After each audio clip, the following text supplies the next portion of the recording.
Welcome to Section 6 of the Acid-Base Physiology Review. In Section 6 we will go into more detail into metabolic alkaloses, including clinical presentation, classification, and introduction to treatment.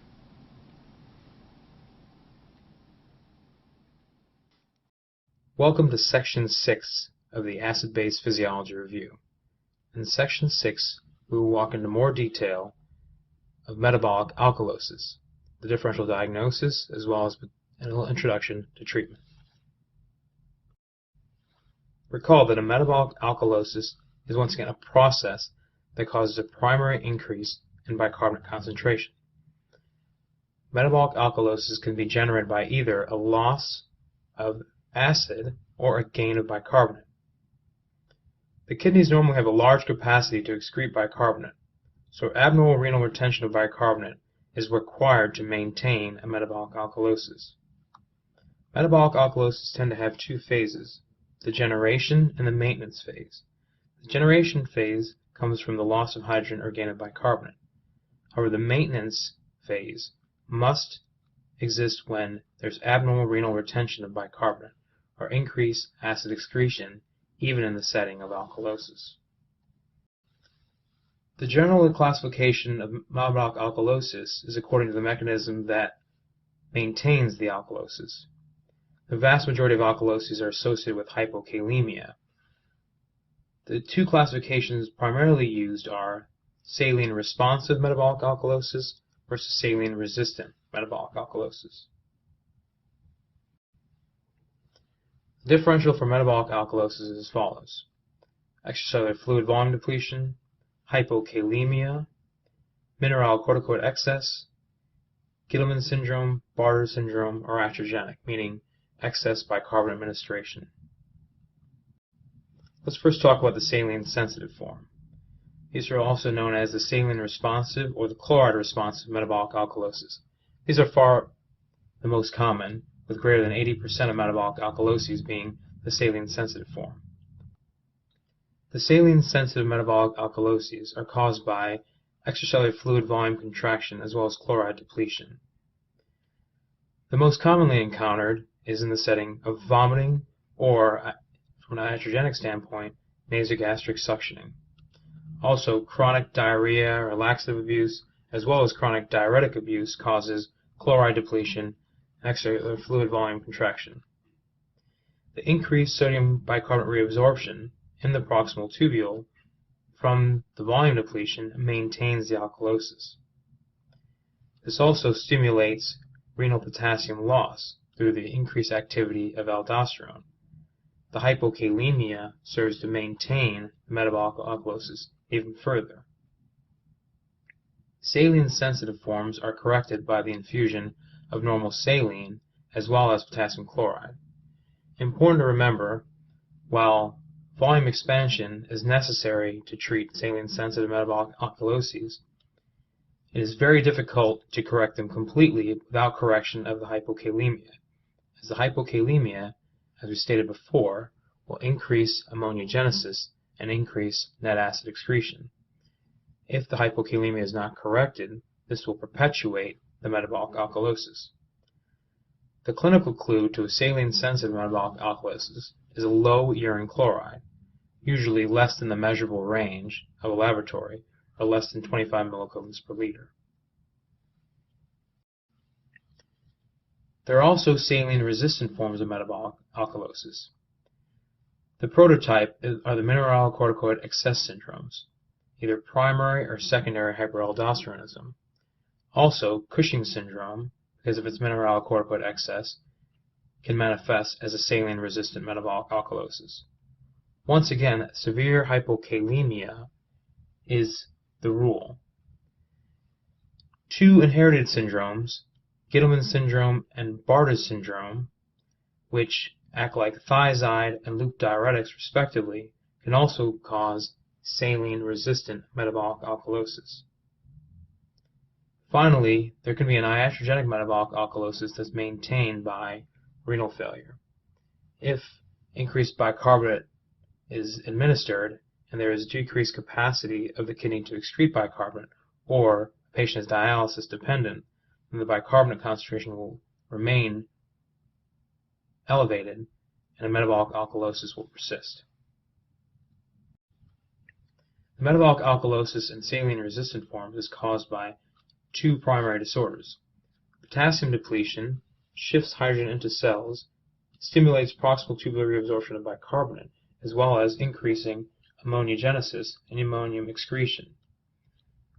Also, increased aldosterone activity stimulates distal nephron hydrogen secretion and further causes loss of urinary potassium.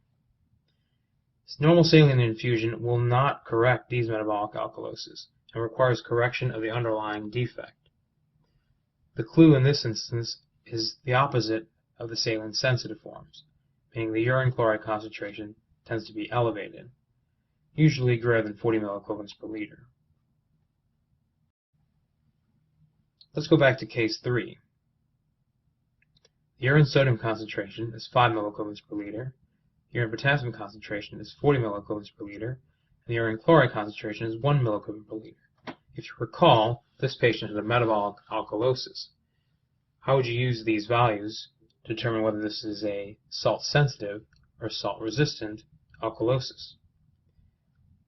As we said, the urine chloride is the key. The urine chloride concentration, in this case, is extremely low, suggesting this is a saline-sensitive metabolic alkalosis. Thus, administration of normal saline in volume expansion with correction of the hypokalemia should correct the metabolic alkalosis. Treatment of metabolic alkalosis must be directed at treating the underlying cause of the metabolic alkalosis as well as the cause of the abnormal renal retention of bicarbonate. In those that are saline sensitive, usually normal saline with potassium administration is enough to correct the metabolic alkalosis.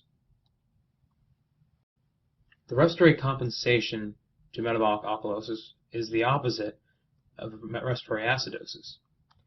There is hypoventilation, which leads to increased PCO2. The appropriate compensation for metabolic alkalosis is as follows. For every change in the bicarbonate concentration, the PCO2 should rise by a factor of 0.7. Any more than that, there is a coexisting respiratory acidosis, and any less, there is a coexisting respiratory alkalosis. If you recall, the patient in case 3 had a concomitant respiratory alkalosis. Respiratory alkalosis is a primary decrease in the partial pressure of CO2. This must be caused by increased minute ventilation, manifested by hyperventilation. The causes for respiratory alkalosis are the list seen here. Anxiety, fever, pain, high altitude, pregnancy, CNS lesions, cirrhosis, and sepsis are all causes of respiratory alkalosis. The primary ones most clinically encountered are cirrhosis, sepsis, primary central nervous system lesions, as well as the normal state of pregnancy. The normal state of pregnancy is associated with a respiratory alkalosis. This is not considered a disease state. The exact mechanism is not clear, but partly is due to the increased sensation of dyspnea due to the increased abdominal girth. Let's move on to another case. A 78-year-old nursing home resident presents to the hospital with a blood pressure of 96/70 and a temperature of 101.7 degrees. Her urine culture is positive for E. coli, and 2 sets of blood cultures are positive for the same organism. Lab values are as follows. Sodium 137, potassium 3.2, chloride 105, bicarb 22, PCO2 25, and a pH of 7.49. What is her acid-base disorder? Once again, in a systematic fashion. First, we look at the pH. The pH is above the normal range, thus we have alkalemia. Next, we look at the serum bicarbonate concentration. Serum bicarbonate concentration is not elevated. It is normal or slightly below normal, suggesting that the cause of the alkalemia is not metabolic alkalosis. We next move on to the PCO2. The PCO2 is low, 25 millimeters of mercury, below the normal range. Thus, the primary disorder is a respiratory alkalosis. We calculate the anion gap, which is 137 minus 105 plus 22, which is equal to 10, thus the anion gap is normal. How about the compensation? The PCO2 is dropped by 15. The change of bicarbonate should be 3. Bicarbonate is 22, a fall by 3, suggesting that there is appropriate renal compensation for the primary respiratory alkalosis. If you recall, sepsis is on the list of causes of primary respiratory alkalosis. Let's move on to another case. A 56-year-old male smoker with known emphysema is in stable condition when he is seen by his primary care physician for a 6-month evaluation. Routine lab tests are as follows: sodium 136, potassium 3.8, chloride 92, pH 7.34, PCO2 65, serum bicarbonate 34. What is his acid-base disorder? Once again, approaching this in a systematic fashion. First, we look at the pH. It is below the normal range, thus there is acidemia. We look next to the serum bicarbonate concentration. It is elevated, suggesting that metabolic acidosis is not the cause of the acidemia. We next move to the PCO2. The PCO2 is clearly elevated. Therefore, the primary disorder is a respiratory acidosis. Next, we look at the compensation. The PCO2 is increased by approximately 25. Therefore, the bicarbonate should be increased by approximately 10. Bicarb concentration is increased above the normal by approximately 9 milliequivalents per liter. Therefore, the metabolic compensation is full and appropriate for the primary respiratory acidosis. Respiratory acidosis is caused from increase in PCO2 due to hypoventilation. The increase in PCO2 results from a decrease in minute ventilation.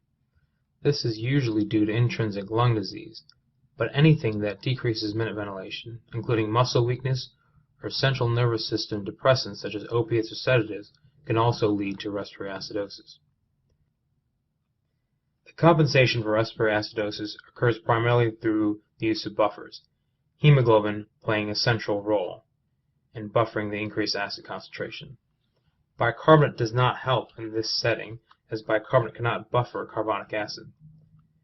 There is renal compensation, however this takes a few days. New bicarbonate is generated, hydrogen excretion increases so that the bicarbonate concentration in the blood increases and pH returns to a normal range. The anion gap, remember, is normal. The bicarbonate is increased, but the chloride is also decreased, leaving the anion gap within the normal range. Let's put it all together with another case. A 49-year-old man with a long history of ethanol abuse is hypotensive when he arrives in the emergency department. His friends say his recent drinking binge of several weeks' duration has been marked by anorexia, severe nausea, and vomiting. He ran out of alcohol 2 days ago. He was found collapsed at home. His lab results are as follows: he has sodium 139, potassium 6.5, chloride 84, bicarb 16, PCO2 81, pH 6.86. Ethanol level is undetected. What is his acid-base disorder? First, we look at the pH. pH is much below the normal range. Thus, he has a severe acidemia. Next, we look at the bicarbonate concentration. The bicarbonate concentration is much below the normal range, suggesting there is a primary metabolic acidosis. We then look at the PCO2. Is compensation appropriate? PCO2 is also markedly elevated. Thus, there must be a primary respiratory acidosis as well. Finally, we look at the delta gap. The anion gap in this situation is 39, where the fall in bicarbonate is only 8. The fall in bicarbonate does not explain the entirety of the anion gap. Thus, there must be a concomitant metabolic alkalosis. This is likely a result of his vomiting and volume depletion.